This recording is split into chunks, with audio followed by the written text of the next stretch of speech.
Hello guys. तो जैसे कि लास्ट वीडियो में मैंने बात किया था कि किस तरीके से ब्रिटिशर्स के आने से पहले हम देखते थे कि लोग अपने व्यवसाय को बदल सकते थे।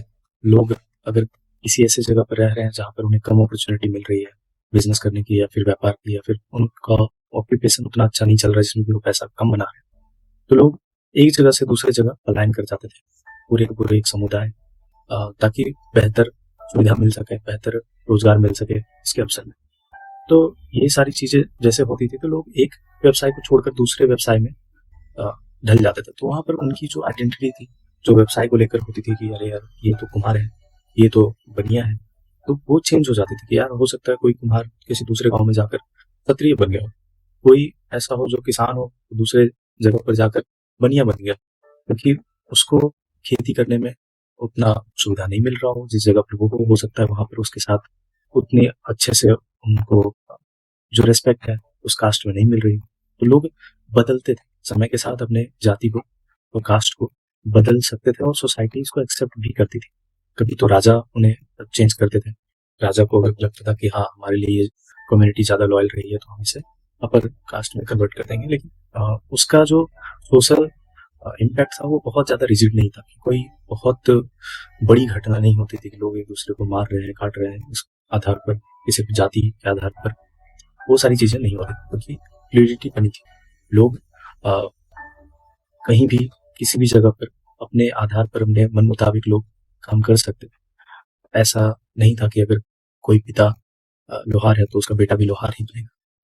तो ये सारी चीजें जब अंग्रेज आए तो उन्हें राज करने के लिए सबसे पहले लोगों को बांटना जरूरी था, लोगों को एक सेगमेंट में बांटना जरूरी था कि वो अपनी सुविधा अनुसार लोगों को पहचान सके और लोगों को अपनी सुविधा अनुसार वो काम दे सके। अंग्रेज को क्या करना था, अंग्रेजों को चाहिए थे वर्कर्स, लेबर्स, उसको चाहिए थे आर्मी, पुलिस।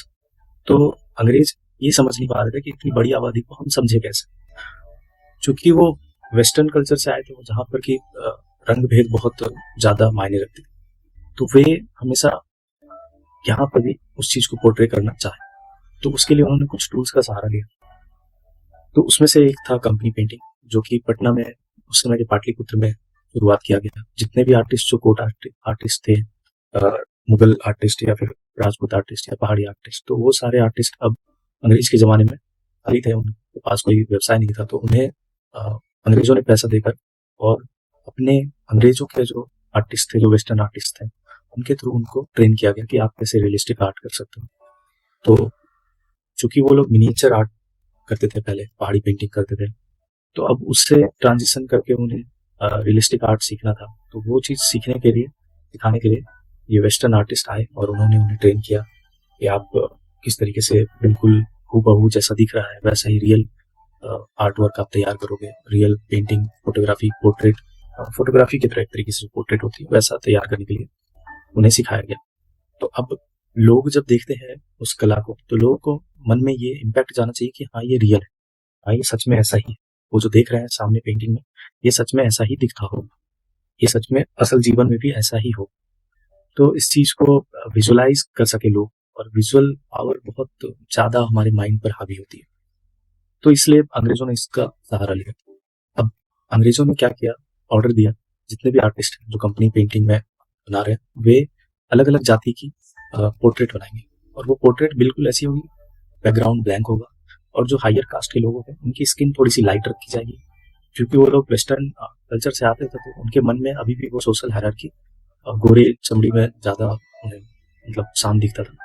तो उस चीज को उन्होंने भारत में भी इम्प्लीमेंट करने की कोशिश की। तो जितनी भी पेंटिंग जो अपर कास्ट के होते थे उसके स्किन को जानबूझकर लाइटर दिखाया जाता था, ताकि अंग्रेज उसे पहचान सके कि अच्छा ये अपर कास्ट से बिलोंग करता है। ऐसा नहीं था कि असल में जो लोग थे वे बहुत गोरी गोरी चमड़ी के थे, ऐसा नहीं था, लेकिन क्योंकि अंग्रेजों का जो एजेंडा था वे चाहते थे कि यहाँ के लोगों के मन में वो भेदभाव पैदा हो।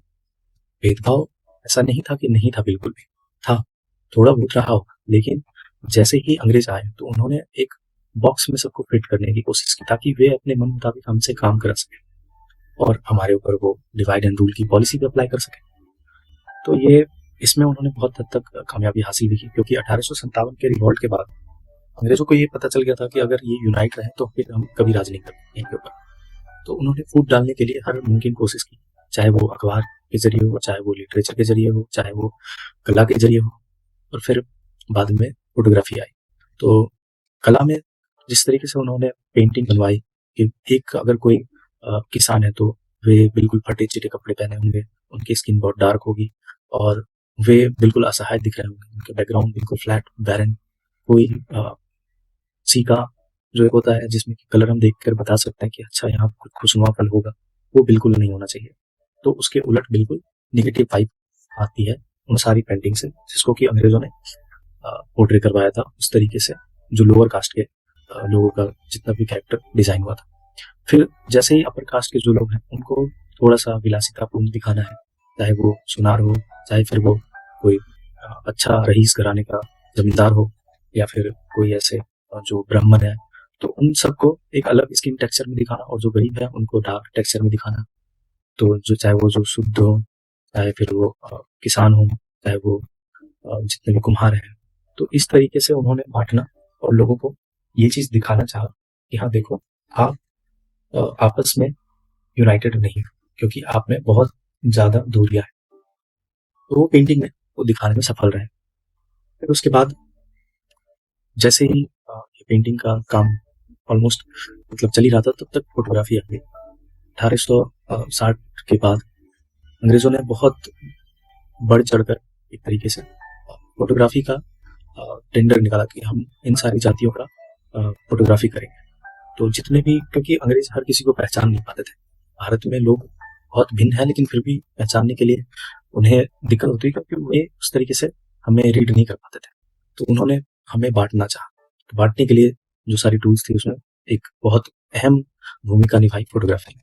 उन्होंने फ़ोटोग्राफ़ी के ज़रिए जितने भी ट्राइब्स थे, जो जंगल में रहते थे, उनके पहनावे को, उनके हाव-भाव को, उनके कैरेक्टर को स्टडी करने के बाद उनके ऊपर किस तरीके की रेस्ट्रिक्शन लगानी जानी चाहिए, ये सारी चीज़ डिसाइड और डिसीजन लेने के लिए उन्होंने फ़ोटोग्राफ़ी कराई।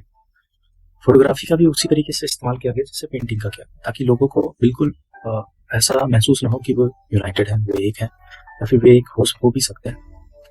फिर जब फ़ोटोग्राफ़ी अच्छे से उन्होंने पेपर में, अखबारों में, मैगज़ीन्स में हर जगह पब्लिश करके ये दिखा दिया कि हाँ, भारत बिल्कुल कोई एक नेशन नहीं है, ये बस बिखरा हुआ और टूटा हुआ अलग-अलग जो जंगल हैं और जो ट्राइब्स हैं, उनका बस एक गठबंधन है, और वो भी बिल्कुल बिखरे हैं, उनका कोई आपस में मेल नहीं, लोग टूटे हैं। So there is no thought of nation in this country. So nationhood था ही नहीं, उन्हें ऐसा पोर्ट्रे करने में बहुत हद तक एक तरीके से सफलता प्राप्त हुई। फिर उसके बाद आता है एक सेंसस 1871 का, जब उन्होंने सारी जातियों को बिल्कुल इंडिया में जितनी भी, भारत में जितनी भी जातियाँ थी, उनको बाँट दिया अलग-अलग जातियों में लोगों को। फिर उसके बाद नौकरी और रिजर्वेशन उसी आधार पर देना शुरू कर दिया कि अगर कोई क्षत्रिय है तो उसी क्षत्रिय को ही आर्मी में और पुलिस में भर्ती होगी उनकी। तो अब जितने भी लोग थे जो लोअर कास्ट से रहे होंगे उस समय पे, उन्होंने क्या किया, अपना एक संगठन बनाया और चंदा इकट्ठा करके वापस से उन्होंने कोर्ट में जाकर केस लड़ा कि नहीं, हमारा जाति जो है, हम क्षत्रिय में आते हैं, हम जो है शूद्र में नहीं आते हैं, ताकि हमें हमारी जाति के आधार पर नौकरी मिल सके। अब जितने भी राजपूत थे या जो क्षत्रिय जाति से थे, उन्हें तो आसानी से नौकरी मिल जा रही थी। चाहे जो ब्यूरोक्रेट में जाने के लिए चाहिए, तो उनके लिए उन्होंने जितने भी ब्राह्मण और जो ऊंचे जाति के लोग थे उनको चुना, और जो खेती किसानी कर रहे थे वो शूद्र लोग थे, वो छोटे लोग थे, उनकी कहीं से भी जो कंपटीशन में अपने आप को देख रहे थे कि अब हम इस जगह पर नौकरी के लिए हमें हमारी जाति के माध्यम से हमें नौकरी नहीं मिलने वाली, क्योंकि हमारी जाति छोटी है। तो लोग के मन में ही भावना आना शुरू हो गई उसी समय से, अपर कास्ट को देखकर कि यार ये हमारी जाति से ऊंचा है, तो इसको नौकरी मिल रही है, हमें नौकरी नहीं मिल रही। और जो ऊंचे जाति के लोग थे, वे भी इस चीज को अपना प्राइड समझने लगे कि हाँ, हमारा जाति ऊंचा है इसलिए हमें नौकरी मिली है, ये छोटे जाति के लोग हैं इसलिए इसे नौकरी नहीं मिली है। तो यहाँ पर अंग्रेजों ने जो चाहा वो बिल्कुल हूबहू वैसा ही होता हुआ दिख रहा था, और ये आज भी हमारे मन में घर किया हुआ है। चाहे वो हमारे जहन में ये चीज़ इस तरीके से घर की हुई है कि हम अभी भी नहीं चाहते अपनाना ये समझना कि हाँ, हम जातियों से ऊपर उठकर बात कर सके। हम आज भी वोट जाति के आधार पर ही देते हैं। तो ये अंग्रेजों के द्वारा बनाई हुई एक संरचना के शिकार हुए लोग हैं हम। इस तरीके से कंपनी पेंटिंग की शुरुआत हुई और उसमें क्या रोल निभाया, फिर किस तरीके से हमें जो है एक जो कभी सच था ही नहीं वैसा एक इल्यूजन क्रिएट किया गया। तो लोगों के अंदर भेदभाव डिवाइड करके लोगों के ऊपर राज करने का जो एक तरीका था वो बहुत हद तक अंग्रेजों की तरह उसमें उन्होंने सफलता पाई। तो फोटोग्राफी ने किस तरीके से रोल निभाया।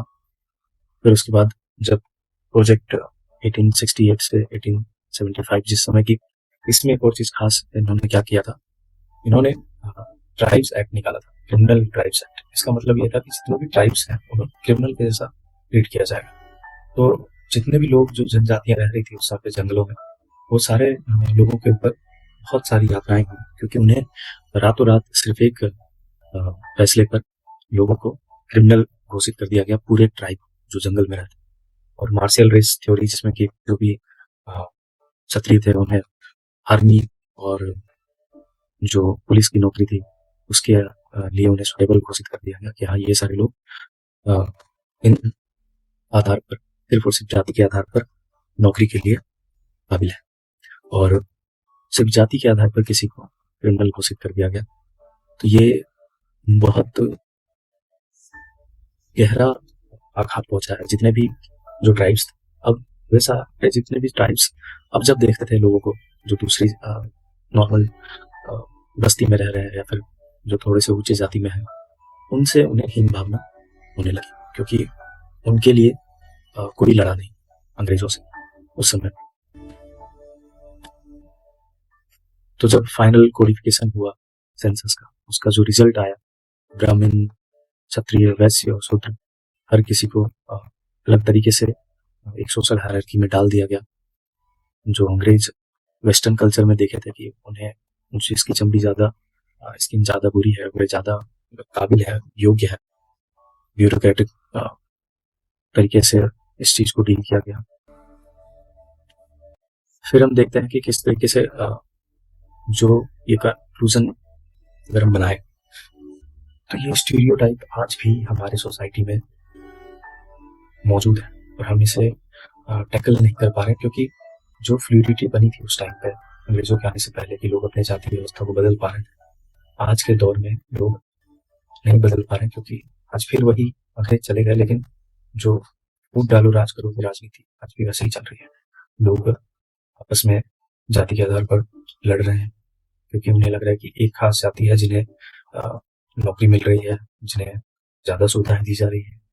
तो ये कल भी था और ये आज भी है। बस ये फर्क इतना है कि कल ऊपर जितने जाति वाले लोग बैठे थे उन्हें फेवर किया गया था अंग्रेजों द्वारा जानबूझकर, ताकि हम उनसे जितनी भी छोटी जातियां हैं वो लड़ते रहे।